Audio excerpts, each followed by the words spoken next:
What are the common denominators of successful loan originators? They create new opportunities in down markets. They build a network of loyal referral partners that refer consistent business to them. They design their ideal business. They have a process on every loan that generates a predictable result, which is a thrilled customer. And they leverage their past client database and make sure that they're top of mind consciousness in those valuable relationships of people that they've worked with before. The other common denominator of successful originators is that they have a coach, a one-on-one ally who can assist them in creating structure and accountability and a goal that they shoot for to achieve. The Performance Experts Performance Accelerator Coaching Program is just that program. It's a 12-month one-on-one coaching program with a certified coach. And it starts with a 90-minute immersion session, followed by twice a month having 50-minute calls in order to achieve their goals. The Complete Referral Partner Success System that I created 3 years ago is also a part of the Performance Accelerator Coaching Program. If you want to know more about applying for coaching with Performance Accelerator through Performance Experts, you can apply online and set up a free exploratory call. The link can be found in the description of this podcast, or you can simply go to www.mortgagecoachingnow.com. Once again, www.mortgagecoachingnow.com and click on Get a Coach. I hope you're enjoying this episode.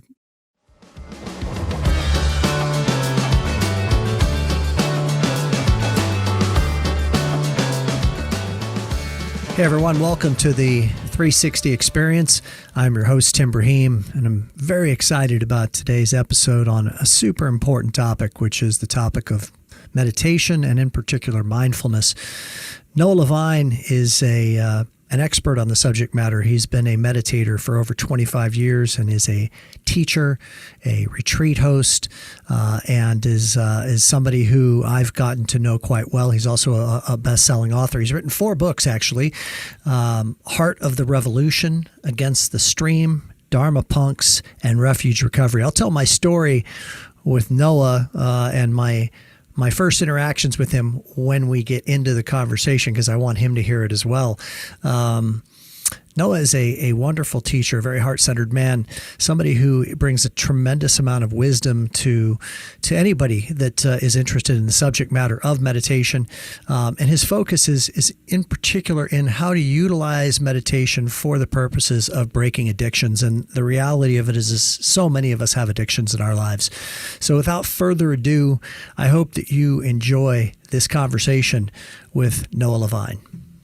Noah, it's good to see you, man. How are you? Good to see you too, Tim. Pretty well. Yeah, pretty well. Hey, thank you. Going good. Thank you for all that you've done for me that you may or may not be aware of. You know, like I'm really grateful. I'm at a stage in my life now where I reflect back on the teachers and benefactors that I've had.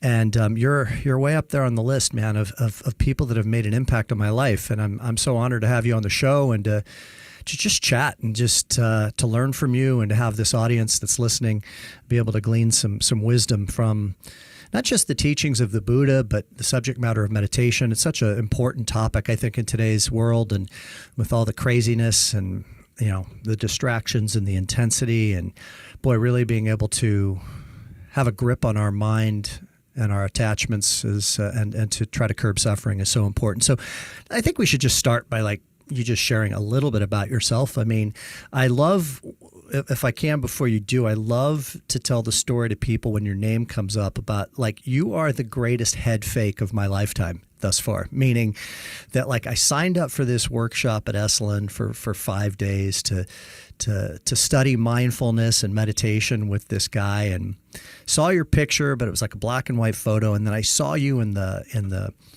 dining hall before the retreat started, and I saw you from a distance, and I was thinking to myself, that's that guy Noah, and wow, man, he doesn't look like a meditation teacher. Shit, this guy looks like he could just, he's somebody you want to steer clear of. And then for the next 5 days, man, I got to feel your heart. I got to learn from you. And I was just like, wow, I mean, this guy is really a beautiful human being that I feel really blessed to have met. And so for those of you watching, this isn't probably your prototypical mindfulness teacher, but let me just prepare you as we get started. This man has been on a journey in this lifetime and it has a lot to offer. So tell us a little bit about your journey, if you wouldn't mind.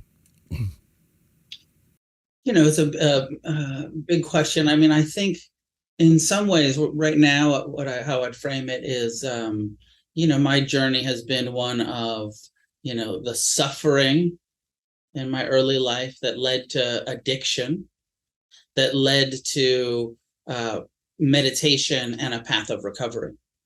I last week celebrated 34 years of sobriety, of recovery. And, what happened 34 years ago was I was sitting in jail. I was strung out. I'd been in jail over and over. I was looking at my third felony arrest, and I was looking at a life of, dying young or being in prison and long-term prison. And my father, I grew up with, my father is Stephen Levine, and he's this wonderful meditation teacher and wrote books with Ram Dass. And I grew up around Ram Dass and Jack Kornfield and Sharon Salzberg and Joseph Goldstein. And so I grew up around these, amazing teachers, spiritual folks. And I totally rebelled against it and had my own trauma from my early life that their meditation practice didn't resolve for me. And at 1988, at 17 years old, sitting in jail, my dad said, well, why don't you try some meditation? And I tried it. Mindfulness, simple present time awareness of the sensations of my own breath, and ignore my mind and come back to the breath. And I had an experience of there's hope here. I was very hopeless. I was very suicidal. I was very, angry and confused. And I started meditating, and I got sober, and I did 12 steps, although I really struggled with the 12-step stuff. It was just way too theistic for me, way too sort of, there's this external kind of magical force that's going to remove your cravings and your, if you pray.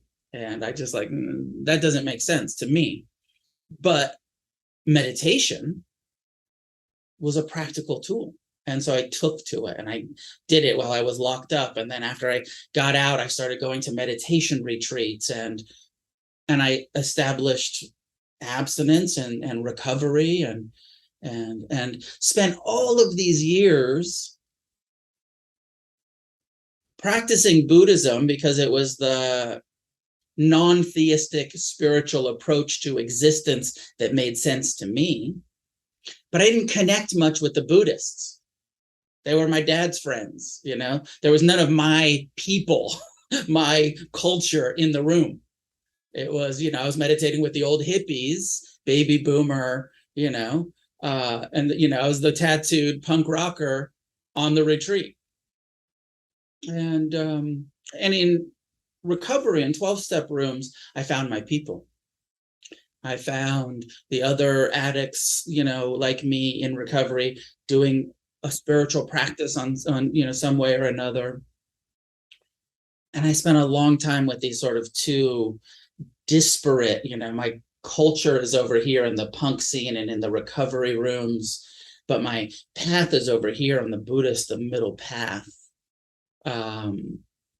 Even like when we met, teaching at places like Esalen, where it's like, oh yeah, that's not the, not many guys that look like me teaching at Esalen. But, really, fortunately, about, 10 years into my own sincere practice and recovery, and, my teachers, my father and my other teachers started encouraging me to teach. And this is in my late 20s, because I started when I was 17, and I did, dozens of retreats and, my own sincere, deep dive into my healing, into forgiveness, into developing compassion. And then about a decade into it, I was encouraged to become a meditation teacher. I mean, I could go on, but I mean, the conversation, so I sort of frame my journey as this recovery journey at this point, and this life of healing. And a huge part of my own healing has been being of service, sharing what has worked directly in my life with others, which led to creating Dharma Punks as a book and a community, and Against the Stream as meditation center, and community. And now for the last decade, really focused on what we call refuge recovery, which is a Buddhist-based approach to recovering from addiction, rather than translating the 12-step Judeo-Christian theistic perspective, of actually bringing this Buddhist non-theistic perspective to healing and recovering.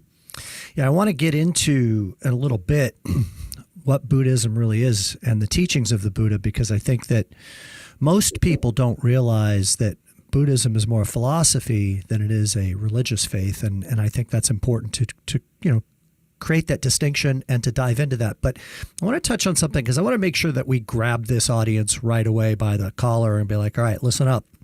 You don't have to be in recovery, quote unquote, from alcohol or drugs or anything like that to have addictions, because I think that all of us do.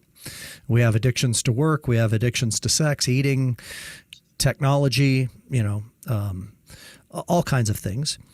And meditation, as you defined it, is a technology, a practical tool to work with the subject matter of addiction, and therefore the subject matter of suffering, I would imagine is probably accurate to say. So let's break that down a little bit more. Talk about what meditation is, its practical uses and benefits, and how it can be used by all of us as a tool to help us have more harmony and peace in our life. Happy to. I want to address your statement around addictions, and that maybe everyone has them. My own sense is that not everyone has addiction. I'll give you my sort of current working definition of addiction, and then people can say, oh, do they see themselves in that? Whether it's work or food or sex or money or power, so the way that I'm defining it for refuge recovery is addiction is the repetitive process of habitually satisfying cravings to avoid, change, or control the seemingly unbearable conditions of the present moment. Wow. So when we can all look at ourselves and be like, how often am I habitually satisfying this reactivity, these cravings to avoid, change, or control what seems unbearable? Like I can't tolerate life as it is, and I need to do something to change it, to control it, to avoid it. And then the second piece, and I think this is really important for addiction, this process of craving and indulgence provides short-term relief, but causes long-term harm. It is almost always a source of suffering for both the addict and those who care about the addict. Because, coming from a history of addiction, and mine happens to be substance abuse, but our community is full of recovering addicts from process addictions. Not everybody, there are healthy things. Like some people like to say, oh, well, are you addicted to meditating now? Are you addicted to exercising? Are you addicted to, eating healthy food? And I just don't think it's fair to say like those healthy, habitual commitments, I don't think we should classify them as addiction. Only if they're causing harm to us or others is it an addiction from the perspective that I'm looking at. Got it. So certainly our relationship to work can cause harm to ourselves and others, and we can use it as an avoidance and a compulsive. But, a lot of people are not addicted to anything. They still have, and this is where Buddhism comes in, and maybe it's the second part of your question. Buddhism normalizes the human condition, and it says everyone is experiencing some suffering in their life. Everyone. Nobody has an existence, nobody that's unenlightened has an existence that's free from suffering. The cause of our human suffering, unhappiness, stress, uneasiness is a repetitive experience of craving for sense pleasures. So everyone has craving for sense pleasures, but not everyone becomes addicted to the pleasure producing behaviors or substances, right? We all want life to feel good all of the time. And some of us go to the point where we're drinking ourselves into alcoholism, or we're using drugs into addiction, or work, or sex, or money, or food becomes not just a normal craving for pleasure, but a dependence and an avoidance and a addiction. What about I'll use myself as an example. I recognized what I consider to be an addiction, but I want to run it through your definition to see if in fact it holds true. And the addiction is to, and I see a lot of my clients that have this experience as well.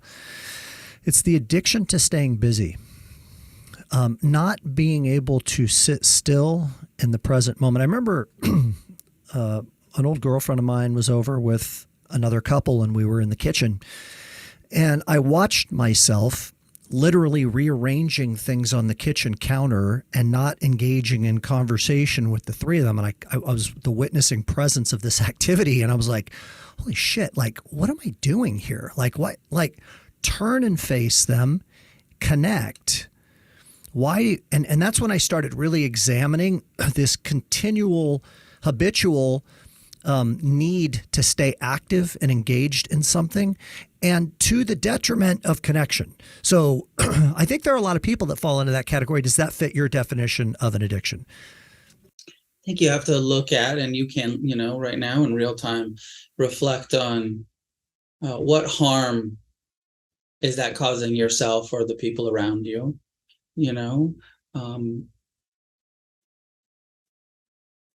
because on some level it sounds like just some anxiousness, and that, yes, it's on some level helping us avoid some vulnerability, some connection, maybe some intimacy, and that there's a level of it's not the healthiest behavior, but I'm not sure that I would classify it as an addiction. And I've also seen you sit mostly in silence on retreat. So you actually can do it. Oh, for sure I can do it. But that actually gets us to that actually perfectly tees up the second part of my question, right? Yeah. So just for the listeners' benefit, like in addition to doing a 5-day workshop with Noah at Esalen in Big Sur, where we meditated several times a day for an hour or so per time, I actually did a 4-day silent retreat, which was easily one of the most impactful personal development experiences of my life. Was sitting in silence for 4 days, and we meditated for, 12, 13, 14 hours a day for 4 straight days. No talking, no eye contact, no reading, no writing, no nothing, just presence. And boy, did I learn a lot about myself. And I've always and I want to lob this back to you now and have you speak to the benefits of meditation and how it can help with any type of addiction and in other areas of our life. But the metaphor that I always try to share with my clients is, think of meditation, your meditation practice, as no different than your workout practice, right? So it's like if you have a muscle that is atrophied, the muscle of presence, through the experiences of trauma and other unpleasant experiences earlier in your life that have caused you to wall up and guard and be on high alert and be operating under the hormones of stress and those types of things. Your meditation practice is a continual practice to have you settle into the present moment and to experience what is there. And sometimes it's not comfortable what's there, but let's go there. Let's talk about meditation and why it's so powerful.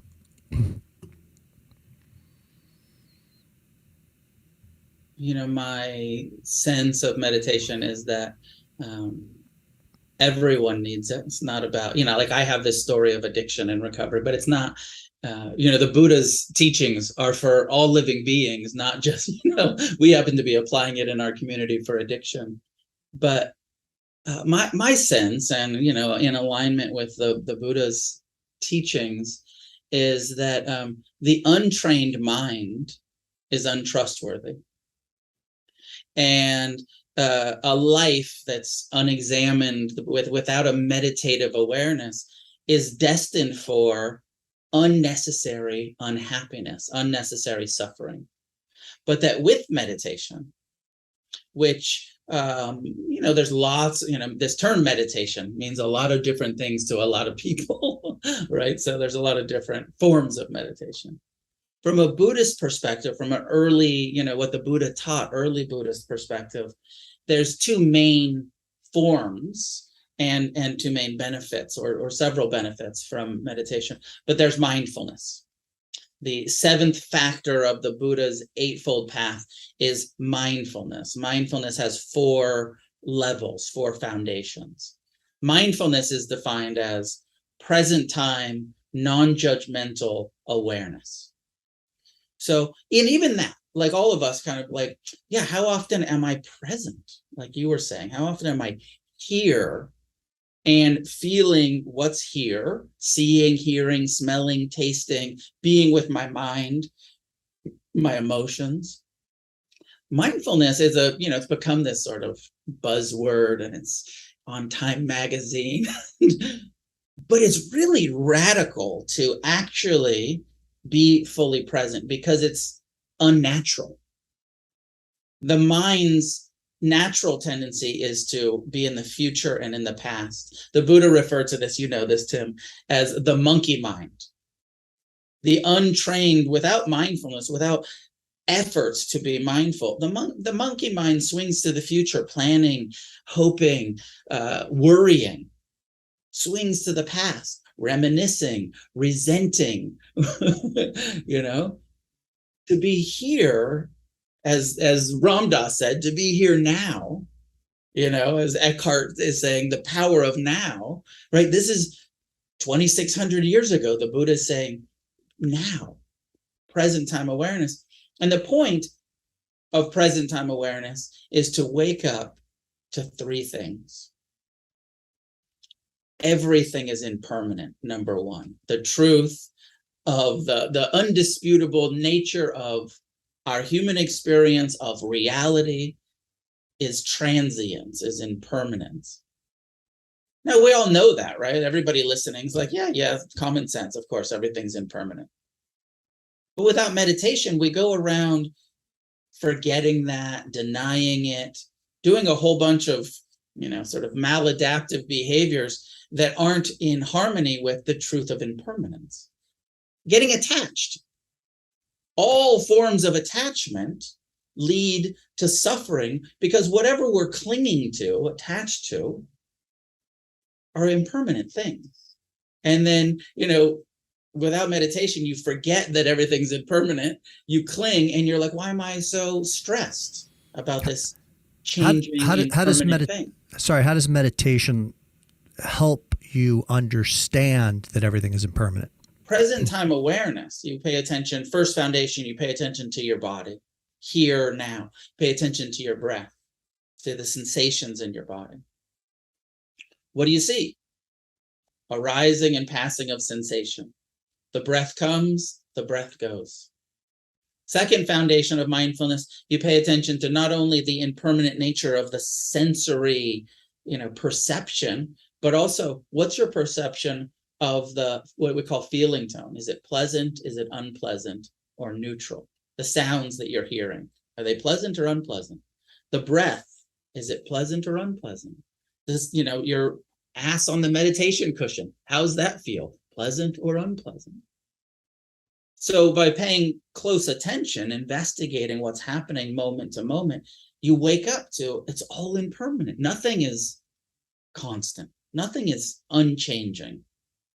Through direct, we call it insight, through introspection. And then you turn towards your mind and you watch your thoughts and you see like everything that arises in my mind passes. And then you look at the world and, with that perspective, you're like, everything is constantly changing. And mindfulness reveals that in a way that's not just an intellectual understanding, but is a knowing through deep, long-term investigation of it. So we have that, it helps us break the delusion of this is going to last forever. Right? We all have that. The mind produces this thought of like, this is going to last forever. If it's painful, sometimes the mind says, this is never going to go away. But the mind is wrong. It goes away. Or if it's what, you're falling in love, you're having some success, you're having some pleasant experience. And the mind, and there's that clinging of like, this is going to last forever, or I hope it lasts forever. And then, where is it? 5 years later, 10 years later, arising and passing, impermanence. So mindfulness reveals the truth of impermanence. Because it reveals the truth of impermanence, it also helps us see that anything we're trying to gain lasting satisfaction, or anything we're trying to rely on, a reliability, is kind of impossible. There's no satisfaction in sense pleasures. The craving is too repetitive. The impermanence is too prevalent. So we have to constantly satisfy our desire for pleasure over and over. It's not like, that amazing experience we had last week does us any satisfaction this week. It's gone. The other big piece that mindfulness reveals is the impersonal nature. The more we meditate, we turn towards, we watch our mind, we feel our emotions, our sensations, we're here in the experience. We see it's all arising and passing, and I'm taking it all, especially my thoughts, the emotional and psychological process of what we're aware of. We take it so personally. When fear arises in the mind, there's the feeling of I'm afraid.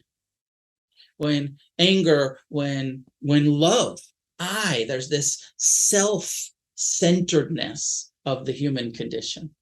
And mindfulness starts to reveal, this isn't that personal. This is just the human condition. All humans love pleasure, hate pain, cop resentments when people hurt us, you have lust, Buddhism normalizes the whole thing, as you were saying, as a philosophy. And then meditation helps you verify the truth that it's not your fault, that you're a self-centered, craving, aversive human being. Everyone's like that. But meditation becomes an intervention. Everyone's like that on one level or another, but it's miserable to be a self-centered, fear-based, taking everything personal all of the time. And meditation starts to open to like, a lot of what arises in my mind is not wisdom, is fear-based, self-centered, anxiety. And then we can start to just rely, like that example that you were using of seeing yourself rearranging things on the counter. Mindfulness, bringing mindfulness into that moment, being like, oh, this is just like I'm nervous. I'm trying to avoid just relaxing into some vulnerable connection with these people that I actually care about. And it's not my fault. That's just how my mind, sort of has this avoidant tendency, because it's a little uncomfortable to have this quiet, intimate, connection with people. And I'm a little, insecure about how I'm going to show up. And it's just the mind. So mindfulness reveals like, it's not your fault. It's not that personal. But we have the ability to choose, okay, my mind's sort of saying, hey, avoid, rearrange. I'm not going to obey my mind. I'm actually going to stop, breathe, feel my body, feel my emotions, and feel, like I said, that second level. I'm going to be willing to feel unpleasant. It's a little unpleasant to just stop and be not active. And I'm going to tolerate that.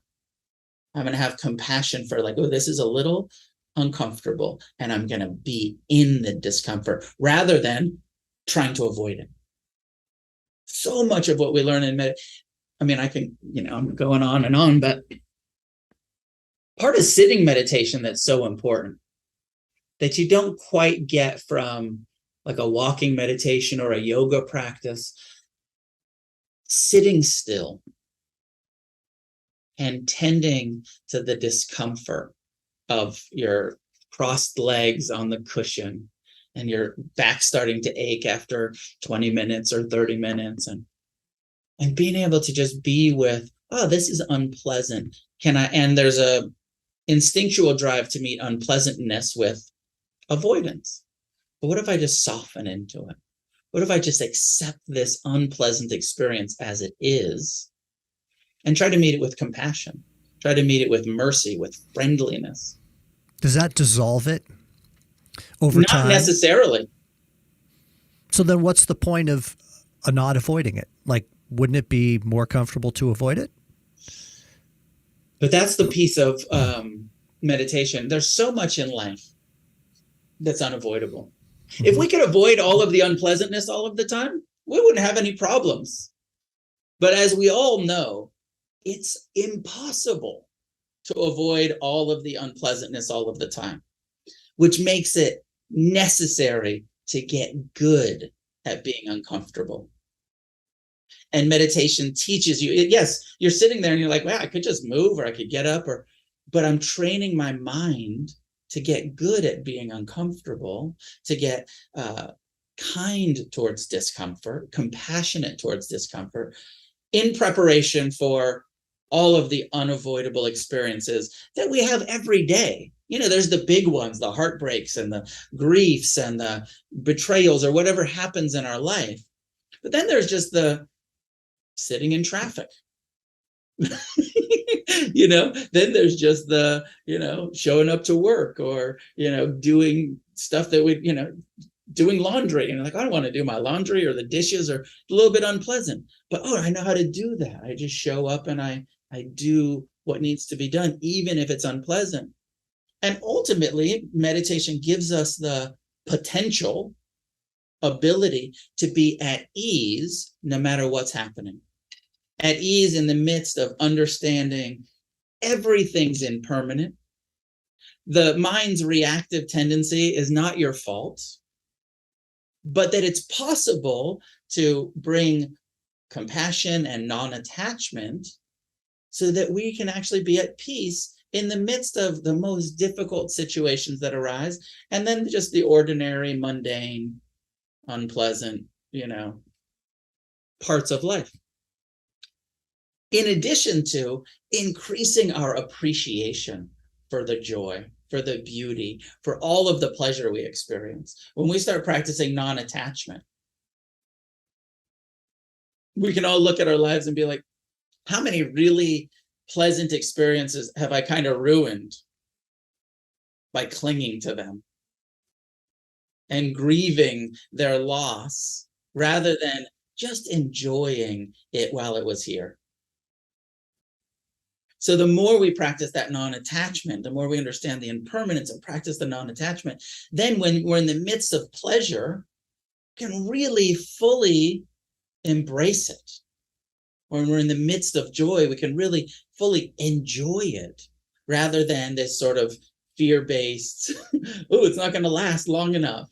It's going to last as long as it lasts. It's going to arise, it's going to sustain, and it's going to pass, knowing that and living in harmony with that. I don't think it's possible without meditation.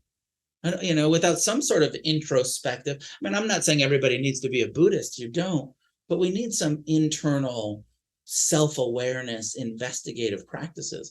One of the wonderful things about the secularization and popularization of mindfulness, it's been sort of divorced from Buddhism, and we've got millions and millions of Americans meditating on the apps, right? Everybody's got the apps and they're doing this Buddhist-inspired practice. They don't even know it. They just think they're doing, their psychiatrist, their therapist, their doctor said, you should do mindfulness. And the benefits of mindfulness are tangible and now, kind of clinically proven.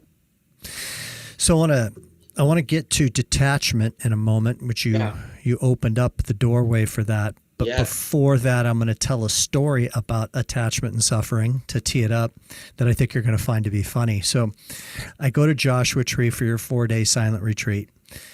I bring a friend of mine, client of mine, friend of mine. His name is John. And, we go hiking in Joshua Tree, and then we get to the retreat center, and, we get into the retreat. And as I said earlier, I mean, as soon as it starts, there's no communicating, right? So 4 days go by. John and I were both in the same room, meditating every day. We haven't talked to each other in 4 days. Now, at the time I was single, and there was this really attractive woman in that workshop. And she was sitting, maybe 4 or 5 cushions away from me the whole time. And I'm sitting there in silence, 12, 13 hours a day, and this perpetual thought loop all day long about, I wonder if she's noticed me.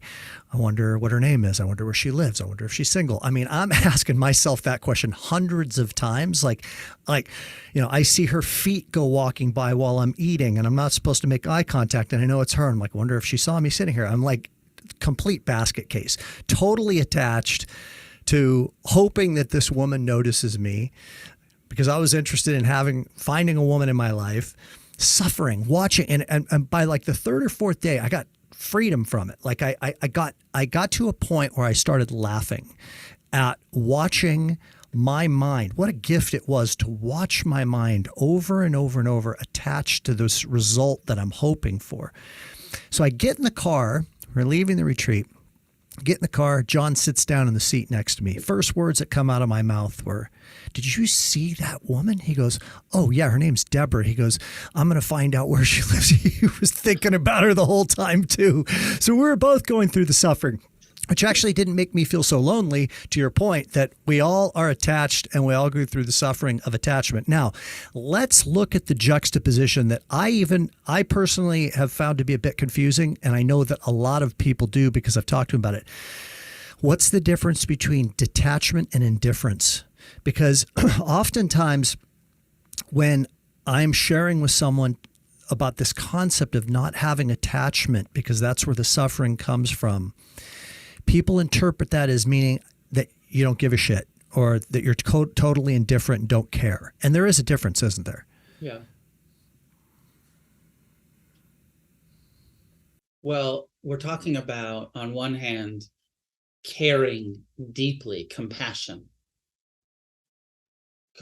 for our own pain, compassion for other people's pain. Also, as I was just saying, appreciating joy and the appropriate pleasures, and being fully connected to the wonderful, pleasant parts of existence, and being totally connected to and present for the unpleasant parts of experience of life. Both are impermanent.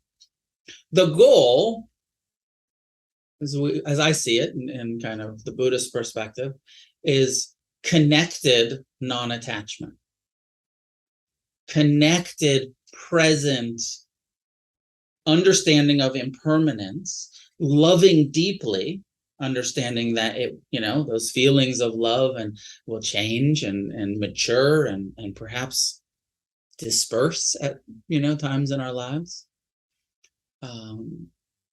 So I like to, the people who are listening, maybe, I don't know if everybody watches this, but I like to use my hands as a kind of way to illustrate this, which is that the goal is not indifference or even detachment. This hands pressing together in this sort of prayer kind of, this is non-attachment. This is connected to the experience. And if we're talking about a person, or we're talking about our own feelings, or any experience, we're talking about awareness being lovingly connected to that experience. But there's no clinging in that sort of touching and that connection. Then there's grasping, when you interlace your fingers and you hold on. Now, the problem with this is that when the impermanence happens, you're trying to hold on to something that you can't keep. The non-attachment is the understanding that I'm touching this, I'm connected to this as it's changing, as it arises, as it passes. And, that there's a sort of dance that I think there's a dance that we all end up doing, even when we're trying to practice not indifference and not detachment, but we're trying to practice a loving, connected non-attachment, a compassionate non-attachment. So there's that moment of I'm here, totally present with it, connected to it, compassionate or appreciative or whatever it is. And then it's like, oh, there's some clinging. Oh, I want this to last. I want to keep it. Attachment, rather than accepting the impermanent nature of things. Or it's really painful. So then there's if it's unpleasant, then there's that detachment or that tendency towards maybe indifference of like, ooh, that hurts. I don't want to touch that anymore because it hurts. And then coming back together. And this dance of non-attachment, clinging, detachment, coming back, non-attachment, clinging, detachment. I think a lot of people without this self-awareness and this insight just live their life clinging, from one clinging to the next. I'm clinging to this, it passes. I'm clinging to that. I'm craving for this. I'm clinging to that. I'm aversive to all of the unpleasant. I become jaded, indifference because I understand that things are impermanent, but I'm not very good at being compassionate towards the grief of loss. Yeah, that last part's really important, right? You can swing 180 degrees the other way and just become indifferent to everything and really not have what is, I think, the point of one of the major points of the human experience is connection, right? And compassion is necessary, right? That sort of being like we were saying earlier, being willing to be uncomfortable and to be with it and tend to it and not just go to like, I got to avoid this because it hurts. I know how to hurt. I know how to be hurt. I know how to feel sadness. I know how to tend to, with compassion, the unpleasant thoughts and feelings and sensations and emotions of living in this world where everything ends in loss. Everything. Even happily ever after, one of us dies first. Right? And these bodies just, like if we're too identified and too attached to these bodies being healthy, sickness, aging, and death is inevitable. And so that sort of non-attached compassion for, of course, my body's going to get sick. Of course, I'm going to start losing some of the functions that I had when I was younger, the vitality, all of that is natural, is normal. And we live in harmony with it, with compassion, with friendliness, then not suffering about it. But when we reject it, I mean, how many people, we live in Los Angeles, Malibu, I'm in Venice. How many people do we see suffering about trying to stay young and healthy? It's impossible, people. You can stay as healthy as possible and can and should and eat right and exercise and meditate, and you're still going to get old and die. And if you don't have acceptance and compassion for that process, the unpleasant process of aging, you're going to have all this unnecessary suffering rather than going gracefully into the process of decay. It feels to me like compassion is for most people much more difficult to turn on oneself than it is to direct towards another. I know a lot of people who are highly compassionate human beings, but are not so much so with themselves. Is that because of a lack of orientation, lack of training? Like, what wisdom do you have to share with people about how to evoke a compassionate relationship with yourself? I agree with you. It does seem like I tend to look at a lot of what we're dealing with here as biological, evolutionary experience as we've evolved as a species. We've evolved with a fight or flight, aversion to pain, craving for pleasure. It's our survival instinct. Part of the survival instinct of humans is also a community connection. I need to be accepted by the tribe or the culture or whatever that I'm part of. And I need to, in order to be accepted, I need to care. There's some compassion that's natural to us. There's a natural level of external instinctual compassion for others, right? And does seem like there's a little bit more in certain genders than others, and in certain cultures than others, and so some of that externalized compassion seems natural. Almost no one has a natural tendency towards internal compassion. It's not necessary part of our survival instinct or our biological evolution. It's actually a skill that we have to develop, and almost everyone has to develop that through practice. It's not, you know what I mean? Like you're saying, like some people are just naturally compassionate. That's true. But almost no one is naturally compassionate towards themselves. And this is where the Buddha's teaching, and my place here in Venice is called Against the Stream. And and that's a quote from the Buddha. He said, this path of enlightenment, of awakening, is going against the norms. It's normal to crave and have aversion. It's abnormal. It's radical, revolutionary to have compassion for ourselves. And then we actually have to train the mind through sitting meditation, through introspective awareness of our pain, to develop this. Maybe, neuroscience might say you have to create a neural pathway of self-compassion, that we're not born with a natural mind tendency of caring about our own pain in that tender, compassionate way. We are born with self-centeredness, but it's self-centered fear of pain, not self-centered caring about pain. What would it be like to have an ally, a partner, somebody who knew you well, who could help you see clearly the pathway to your success in your business, in your life, how to develop relationships with referral partners, how to cultivate borrowers from your past client database, and how to create new opportunities in this down market? The Performance Accelerator private one-on-one coaching program is that program. It pairs you with a certified, highly skilled coach who will help you in designing the future that you want and need. Go to www.mortgagecoachingnow.com and click on Get a Coach to register for your free exploratory session. Or you can click on the link in the description to this podcast. Yeah, I wonder, that's a really interesting point that you bring up. I wonder if there is something from a biological perspective in our evolutionary process that prevents us from having self-compassion, because it could result in a lack of, how like like as human beings, we are wired and built to evolve and live longer and survive and all of these things. And is self-compassion something that kind of lets your guard down? Right.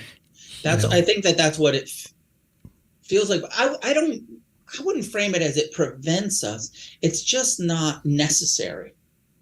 It's what's the word? It's just not necessary for our survival. So it's not natural to us so much. It is, if you want to be happy, right? Like survival doesn't care about happiness. The survival instinct only cares about procreation of the species, and it's really doesn't care about human contentment. It's just like, are you going to chase pleasure and procreate and propagate the species, right? I don't care if you're miserable in the process or not, right? As long as you survive, for as long and procreate and all of that, right? That's all nature instinct wants. But then here we are with this human consciousness that says, I want more than that. I don't want to just survive. I want to be at peace. I want to be happy. I want to be content, which makes it necessary to develop compassion, necessary to get good at being uncomfortable in our own, sensations and emotions, and tend to them. So it's not, I don't think it's it's not blocked, but it's something that takes effort. So I want to get to in a moment what the path is for cultivating self-compassion, because I think that that's important to footnote. Prior to that, a question popped into my head when I was listening to you, which is I see the confusion that people experience when it comes to self-compassion, because to a lot of people, it can almost feel like letting yourself off the hook, putting your guard down, like not holding yourself accountable to a higher standard. And I also see where that accountability to a higher standard is actually the problem that is propagating the very behavior that one is trying to eradicate, if you follow me. Speak to that, and then go into the issues of how to cultivate self-compassion. I, of course, hear that a lot too from people, that it feels like indulgent or maybe even unsafe to forgive or to have compassion. I think that the core of it is a feeling of unworthiness of happiness. That whole story about letting myself off the hook, or it feels like it usually comes back to a core feeling of like not feeling totally worthy of being happy. That happiness or love is something that has to be earned, and it has to be arduous, rather than it's a natural something that you are and that you are totally worthy of without earning it or it having to be real difficult. So some sense there. The other piece, I'm losing it a little bit, but I had another thought about it. I mean, it's totally safe. That story that the mind makes up about I won't be safe if I'm too compassionate, or if I'm too accepting, or if I'm too forgiving.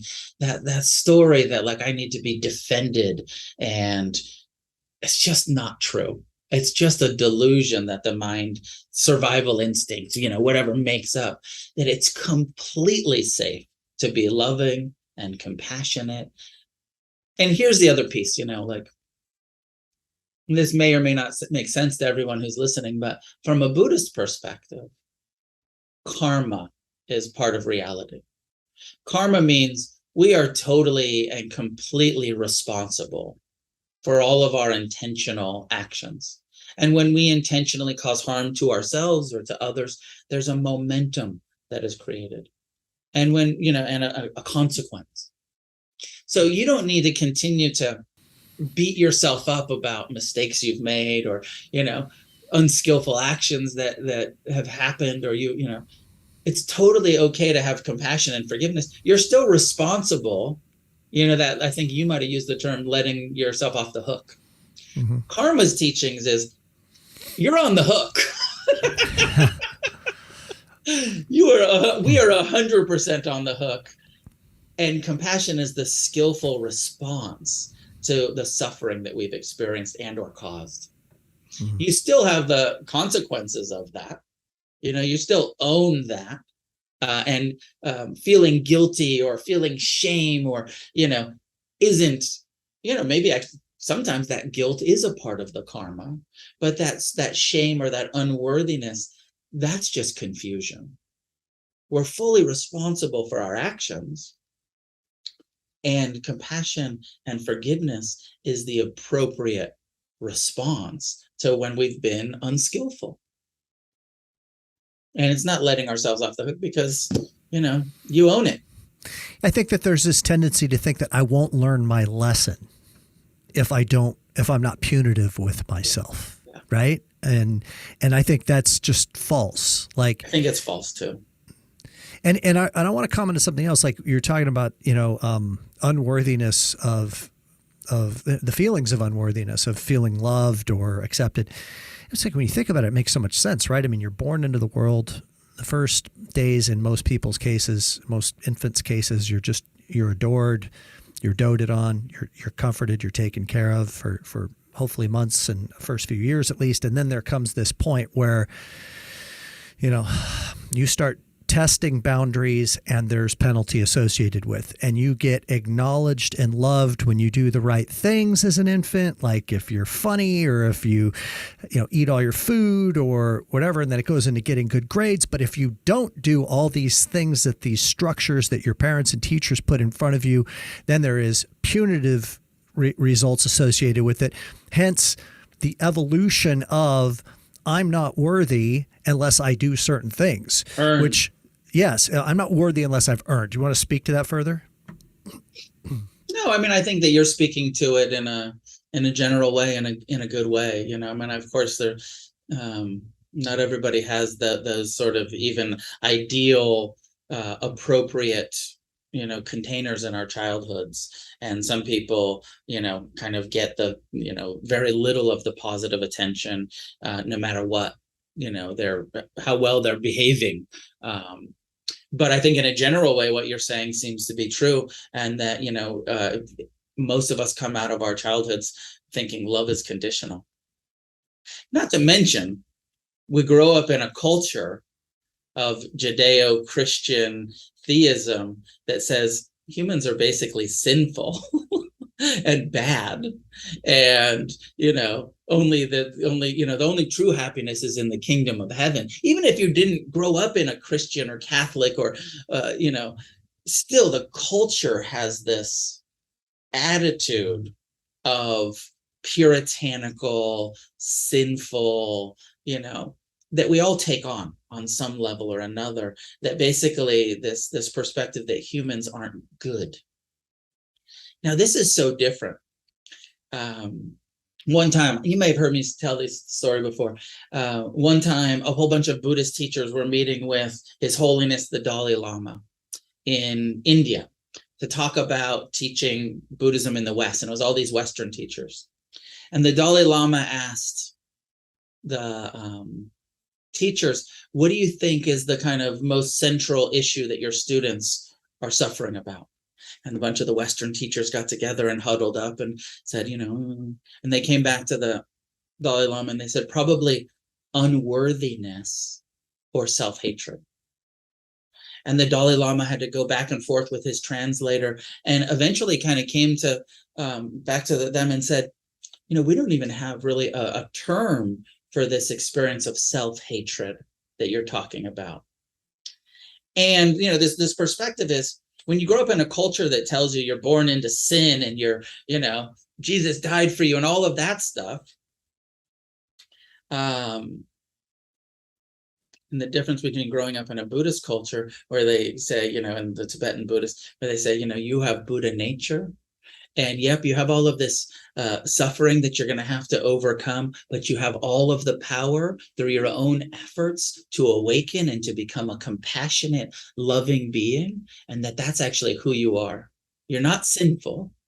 You got a little bit of a setup here for some craving and some aversion and some self-centeredness, but the Dharma is in you, and you can uncover it through your own efforts in this lifetime, and you can become a Buddha. What a different cultural conditioning to be born with empowerment in a culture of wisdom and empowerment, or in a culture of blame and a judging God. Yeah, it's all about the container. We take that on.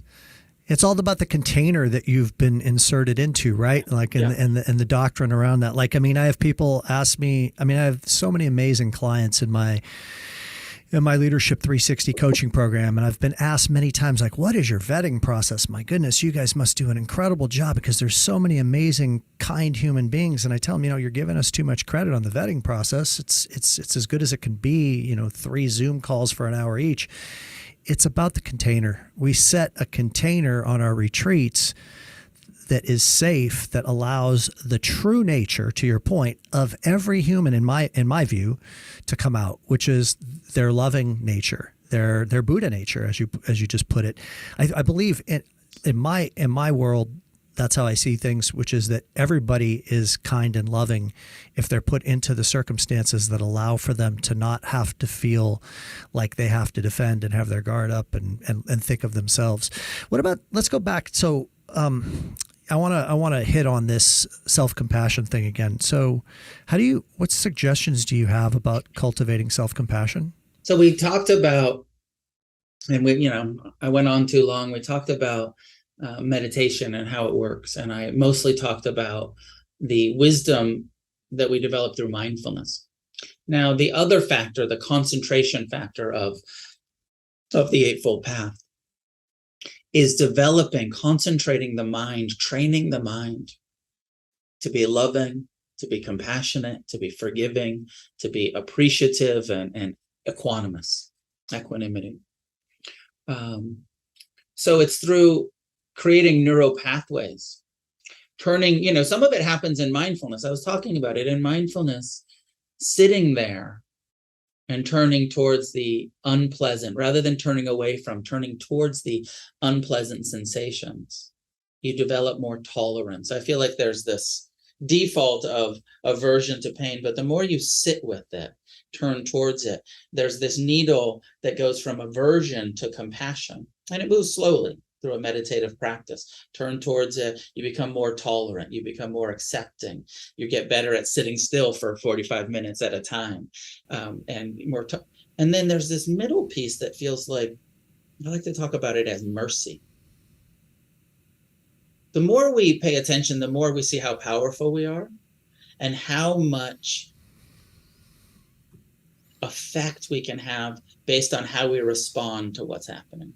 So there's this core revelation for most of us, which is happiness or unhappiness doesn't depend on what's happening. It depends on how we respond to what's happening. The more you meditate, the more you see, oh, I can meet this pain with anger and make it worse. Or I can meet it with acceptance and mercy. Mercy, by definition, is not causing harm in a situation where you have the power to do so. And as the more mindful you become, the more you see, I can meet my pain with aversion and cause harm to myself, create suffering on top of the pain. Or I can meet my pain with a tender, loving intention, a compassionate intention, and it alleviates all of the suffering, and then it's just unpleasant sensation or unpleasant emotion. So mindfulness does lead to compassion. Does that make sense, the way that I'm? Yes. Just by turning towards it, witnessing it, becoming more tolerant, more merciful, we become more compassionate. And then there's compassion meditations. Sitting and repeating over and over, may I learn to meet my pain with mercy, with compassion. May I learn to respond with friendliness and empathy to my pain as well as the pain of others. And just getting those neural pathways going in your mind so that it becomes a habit to turn towards and empathize and care about, rather than to become, jaded, disconnected, avoidant. Draw the clear distinction between, just because some may not know the difference between compassion and self-loathing or a victim archetype, because there is a fairly fine line as I see it. Some people will say, I'm being compassionate towards myself, and really they're just feeling sorry for themselves, and they are different, aren't they? Yeah. I mean, I feel like all of everything in the compassion basket is loving, is friendly, is caring, is tender, is warm, So it's all those sort of like positive attitudes. And wallowing in it is kind of judgy and critical and blaming and not, all of that stuff, and even pity. There's an interesting, reflection on pity. Feels like it's a bit of a top down, like, I feel sorry for you.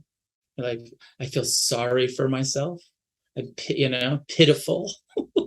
Where compassion, there's not a top down. It's just meeting it directly with like, I care about this. I'm tending to this thing that deserves it. It's not a top down. There's worthiness in compassion. It's not a sort of like I'm bestowing my, pity on these pitiful emotions of mine or these pitiful people in the world. It's compassion. It's this sort of feels more like deserving, more like I'm losing the word, but that there's a peer, it's like this is the appropriate response, and it's not a top down, or there's no hierarchy in it. It's just the appropriate response.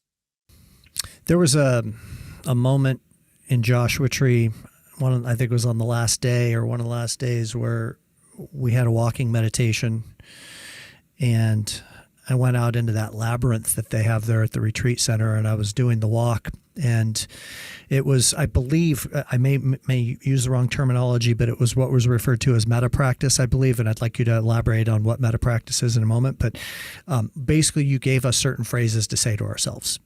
And there was this one point where the phrase was that I had to keep saying to myself over and over was, I love you, keep going.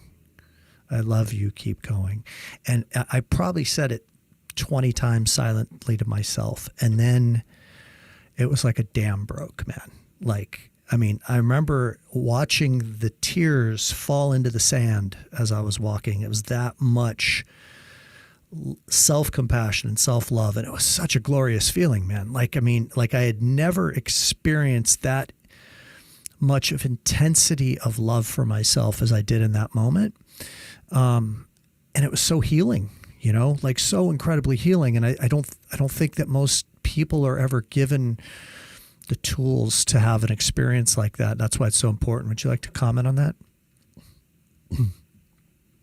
There's a time, so loving kindness is this teaching from the Buddha that generating this feeling of love and kindness and well-wishing, on this altruistic wish, may all beings be at ease, including ourselves. And there's a time in when the Buddha says, we could search everywhere, the whole world, the whole realms of existence, and we could never find another being more worthy of our love than ourselves. But we, like we were talking about earlier, we're just not wired that well for self-love or self-compassion or self-forgiveness. We're these kind of survival-based, instinctual, looking outside of ourselves for happiness, trying to earn love, all that stuff we already discussed. So the meditation practice of turning towards ourselves with love. May I be happy. May I be at ease. May I be free from suffering. And may I come to understand my worthiness of love. And then turning that into that simple practice that we do sometimes, which is just say to yourself, using your own first name, I love you. Keep going. Keep going towards this healing, towards this awakening, towards this recovery, this freedom, whatever it is for you, towards your heart. Keep going inward. And it's powerful. Like you said, we're not given a lot of instruction of how to do that. We're not giving a lot of permission to do that. And even in the, you see the bumper sticker dharma, you see the social media posts where people are, talking about self-love, but doing it in meditation, like you were doing in a 45-minute walking, where it's not just something I'm posting on the internet or a 2-minute prayer in the morning, but all day practice, a 45-minute walking meditation. I love you, keep going. Or may I be happy, may I be at ease, may I be free from suffering. Really getting that heart and mind concentrated on uncovering that feeling. Like it's here, but it's buried. And I think of so much of the awakening process, healing, recovery, whatever we want to call it, as actually just uncovering that natural, beautiful wisdom and compassion. It's always been here. It was just obscured. It was just covered by our survival instinct and by the conditioning of life in the world. And then it gives you permission, and then it unlocks it, and then the tears come and the freedom, and it's impermanent, right? Yeah. You have that big heart opening, experience, Yep. and part of it remains. Part of it is that wisdom and that recollection of, but also it arises and it's intense and it passes, and that's why we have to keep practicing. We got to meditate every day, and we have to, in refuge recovery. I was telling you earlier, I just got back from teaching a retreat. I'm asking everyone that's using this Buddhist path of recovery to do an annual retreat. Every year, dig back in, at least once a year, dig back in to that experience of silence and of being with yourself and of meeting yourself with love and compassion and forgiveness and mindfulness. Because we don't get to rely on the experiences that we had 5 years ago or 10 years ago. It's here, it's now, it's today. Yeah, I was just telling my wife last night, like,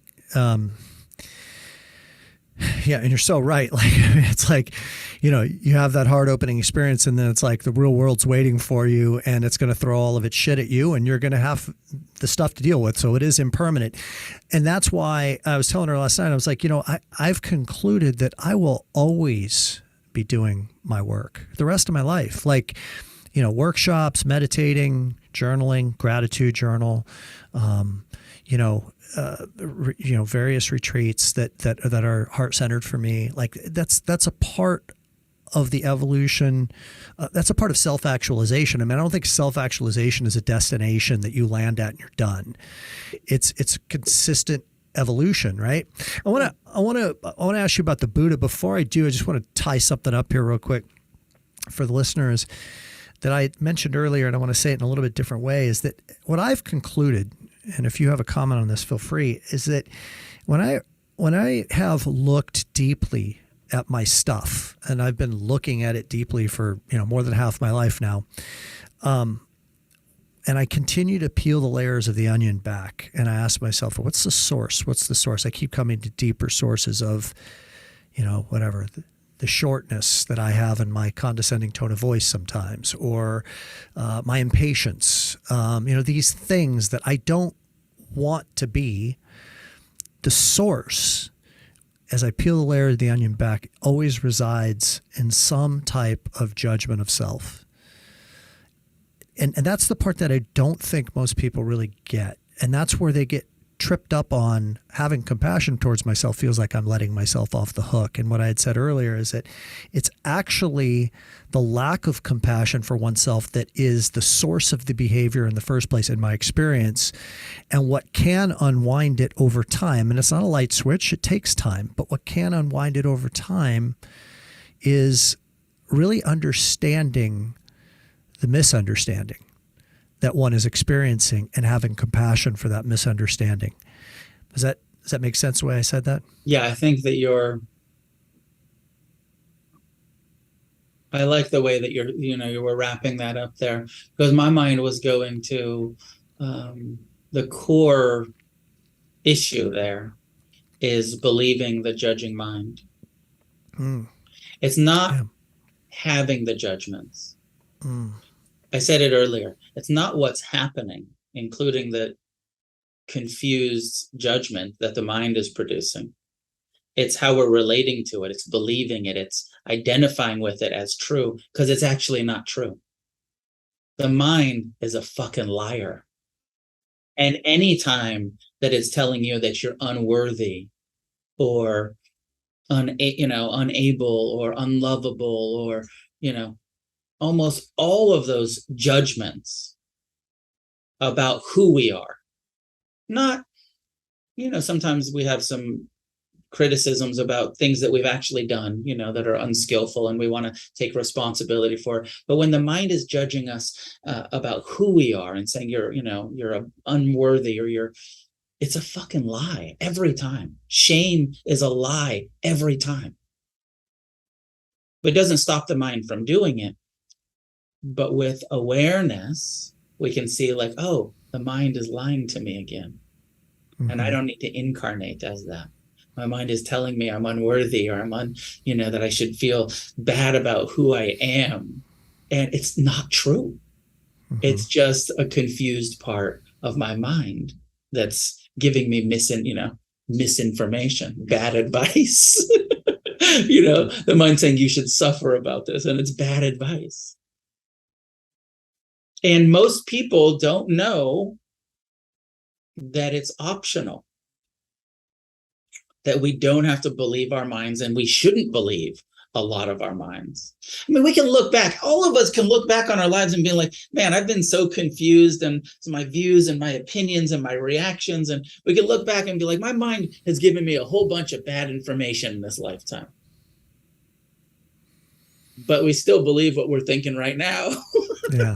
It reminds me of a bumper sticker that I saw that says, you don't have to believe everything you think. 100%. And that is the bumper sticker dharma of this insight of, there's a lot of discernment that we need to develop of what thoughts are trustworthy and what thoughts are not so trustworthy. Yeah. And that even enlightenment, according to the Buddha, doesn't perfect the mind. It just perfects our relationship to the mind. Say more about the Buddha, who he was, maybe touch on a couple of the core teachings in the last 15, 20 minutes of this conversation. The Buddha was somebody who grew up with privilege and abundance, and saw from his own direct experience that it didn't provide a sense of internal peace and happiness and well-being. And he went out on a quest to see, is it possible for us human beings to actually be at ease? Can we be free from this repetitive craving? Because even when you have everything you want, you still have craving for more, for different, He's like, I grew up with everything. It didn't work. He said, I went out on this quest, and I, learned yoga, and I learned meditation, and I, did all the workshops that I could. And I ended up practicing asceticism and these radical renunciation practices. And he said, and I came around to mindfulness, present time awareness of the impermanent nature of all things. And I learned to meet our whole conversation we've been having, Tim. I learned to meet pain with compassion, my pain, unpleasant experience, and the pain of others and the pain of the world with compassion. And I learned to meet pleasure with non-attached appreciation. And I learned that my mind was not who I am, was not myself.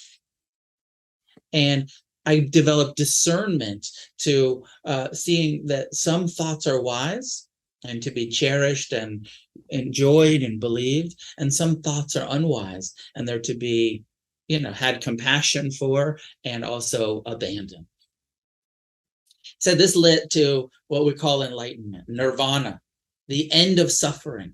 All of the suffering was about clinging and aversion and self-centeredness. And when I freed myself from that belief in self-centeredness, when I freed myself from clinging and from aversion, and I met it with compassion, I said, I live the rest of my life free from suffering. And, you called Buddhism a philosophy earlier, and it is, but it's a practical psychology. How does your mind work? How do we need to live our lives free from creating harm to ourselves and free from creating harm to others? So he formulated this whole awakening path into the Four Noble Truths. Number one, everyone has some suffering. Number two, suffering is created by this repetitive craving, attachment, aversion, self-centeredness. Number three, it's possible through our own efforts to free ourselves, to develop compassion, to develop non-attachment, to have that discernment and understanding. A lot of what arises in my mind is not trustworthy. It's not self, it's not personal, and it's certainly not advice worth following. He said, then there's these 8 factors. The fourth truth, there's this path. The eightfold path, which is the fourth truth. I know we're a lot of math here. Once you've heard it a few times, people. Gives us a total of 11, as best I understand it, right? Yes. Okay. Yeah. 11 or 12 if you say 4 is 1 and then 8, but 11 or 12. He says we have to understand the impermanent nature of reality. We need to come to understand the truth of karma, the personal responsibility, and how karma works in our lives. We need to understand the importance of compassion and forgiveness, being loving, and our own worth and ability.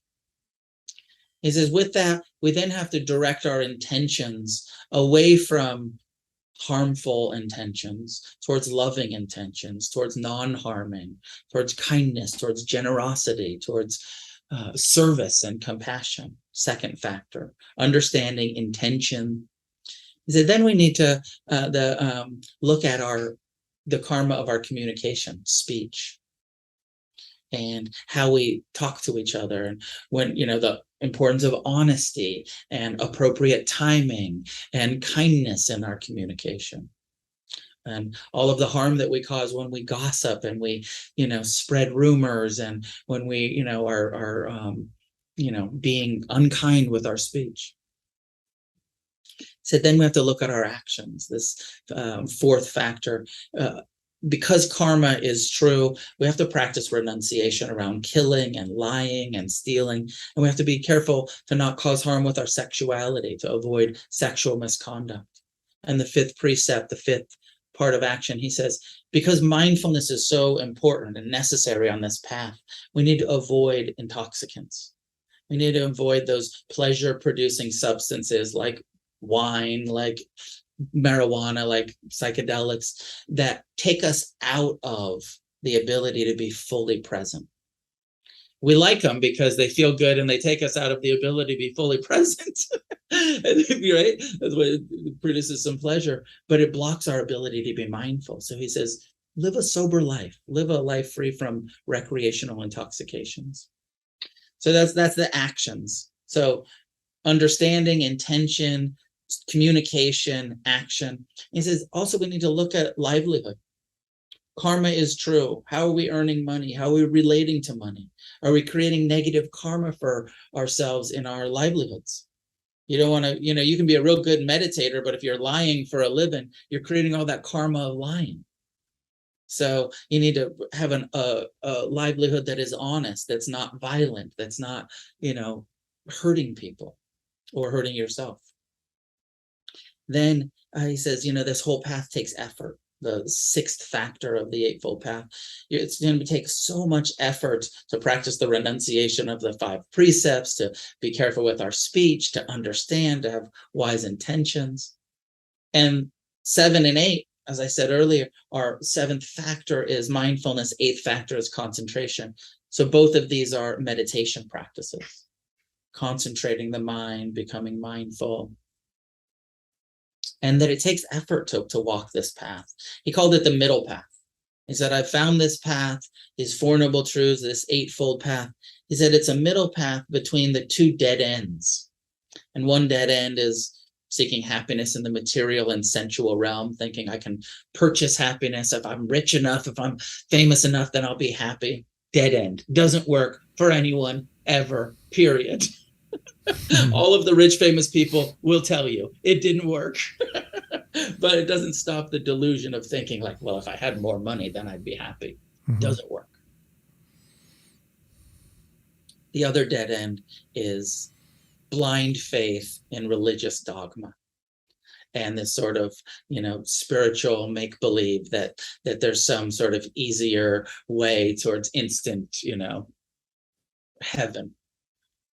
So this dead end of 2, extreme religious views or extreme material views. He said this middle path where we live in the world, livelihood, sexuality, all of it with wisdom, We're not avoiding sex. We're not avoiding money. We're not avoiding responsibility, but we're bringing our mindfulness and our wisdom to our engagement for the householders, right? This is for you and I, is advice for us.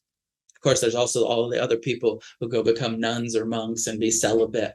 But the Eightfold Path, which is for us, householders, this is how to get free and live an engaged life in this world. Concentration, mindfulness, effort, livelihood, action, speech, intention, understanding. These 8 factors, these 8 areas of our life. And we look at those 8 areas of our life as a wheel with 8 spokes, rather than looking at them as a linear, okay, I'm going to understand, and then I'm going to have intention, then speech, and then action. Look at this. Your life is this wheel, and you're rolling through your life, and you got 8 spokes. You got to be mindful, some concentration, effort, communication, action, livelihood. They're all spokes, and they all need to be true. You know, like when you have a wheel and you got to make sure the spoke is tight enough, but not too tight, not too uptight, relaxed enough around it to, you know, not break, but also tight enough to not wobble. Thanks for listening to today's show. And before we wrap, I want to remind you about the Complete Referral Partner Success System, a step-by-step process with over 3 hours of scripted videos that teach you exactly how to go about cultivating new referral partner relationships that will significantly increase your leads and grow your business for the long term. Learn the secrets used by top producers. Many of them are my coaching clients, and the strategies that I use successfully as an originator myself.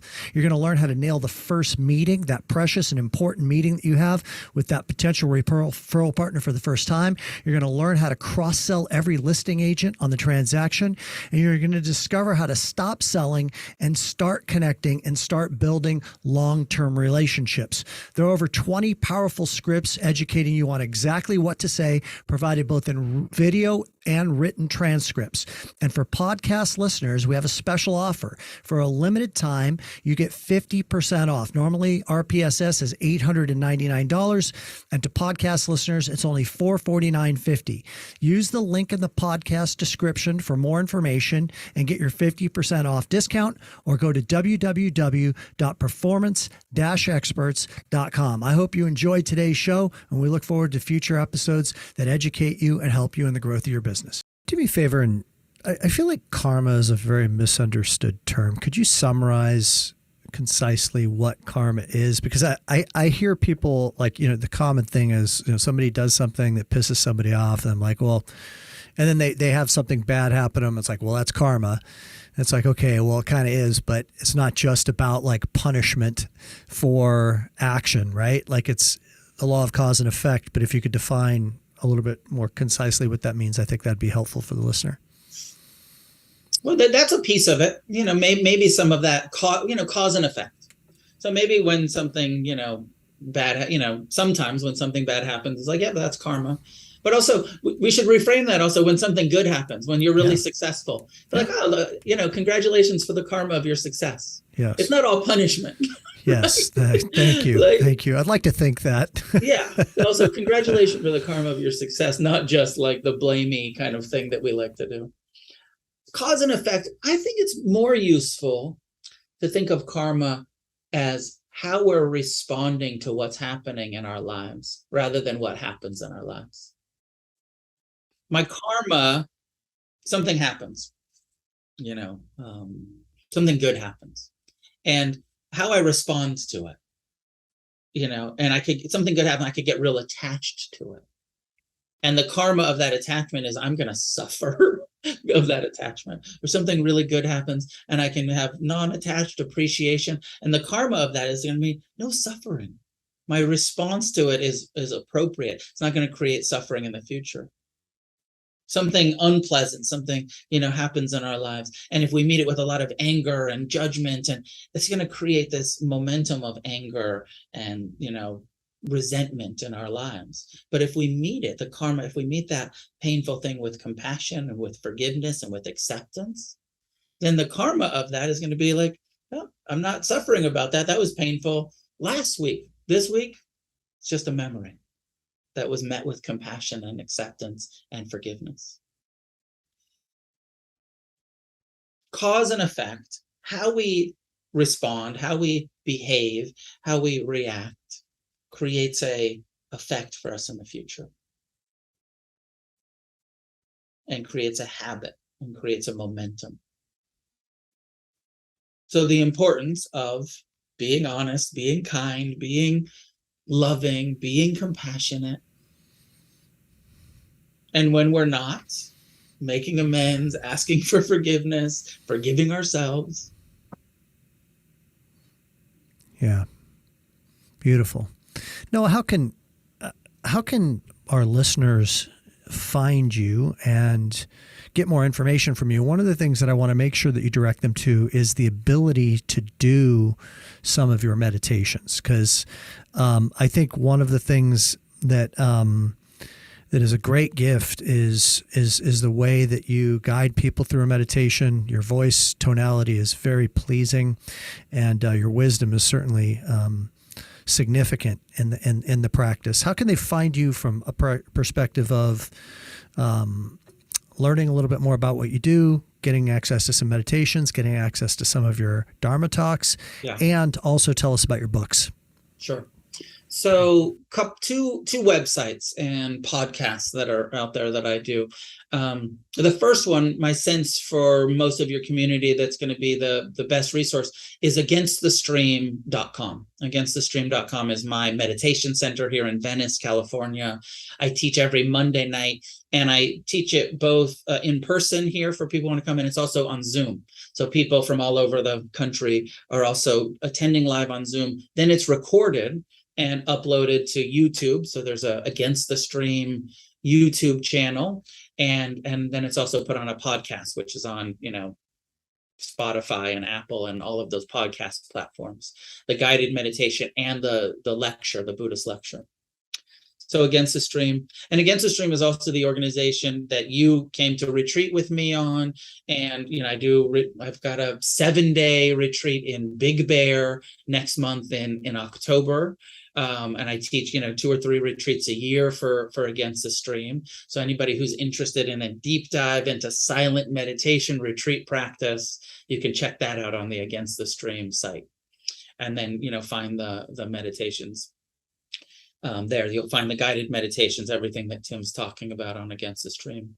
And then the other resource is anybody that's tuning into this that is interested in recovery and or has friends or family who are looking for recovery resources. refugerecovery.org. I do lots of refuge recovery retreats. We have refuge recovery meetings all over the country.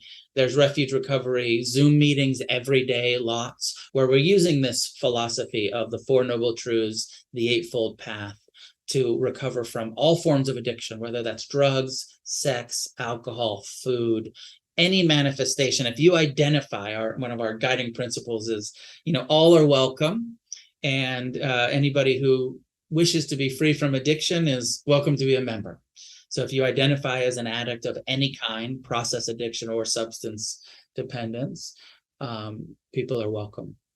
And I do a monthly talk for refuge recovery the first Thursday. So every week for Against the Stream, the first Thursday for refuge recovery. But people that are interested, if you look at those 2 sites, it'll direct you to the podcasts and the YouTube channels and all of that stuff to get more resources for what I'm up to. And then your books, they can have access to them on the website, right? Yeah, on Against the Stream. If you're interested in, so I've written 4 books. Dharma Punks is my memoir. Came out. We're coming up on 20 years. Came out in 2003. So this coming year is 20 years ago. Dharma Punks. Then Against the Stream, which is a overview of the Buddha's teachings and how radical it is to be kind and to be present. And then there's the 3rd book is called Heart of the Revolution, which is a deeper dive into compassion and forgiveness and loving kindness. The 4th book is Refuge Recovery, and that's the Buddhist path of recovering from addictions, using Buddhism as our recovery path. Yeah, I read All of those are available on the Against the Stream site, and Refuge Recovery is really just focused on the refuge recovery stuff. Well, I read Against the Stream and The Heart of the Revolution. They're both fantastic books. I highly recommend not only his books, but also to check out the two websites that he mentioned and to listen to some of the lectures. I'm super stoked to hear that it's on Zoom, although I just need to drive down the street. I really need to come in. It's been too long, and I'll look forward to seeing you in person very soon. And so grateful. The 7-day retreat, that's a silent retreat? Silent retreat. Oh, man, I might need to sign up for that. I've been kind of thinking about that lately. So Mid-October. Yeah, that info's on the site. That's happening soon. Awesome. Also, Tim, I'll invite you and everyone else. I just scheduled a 10-day retreat in Portugal in March.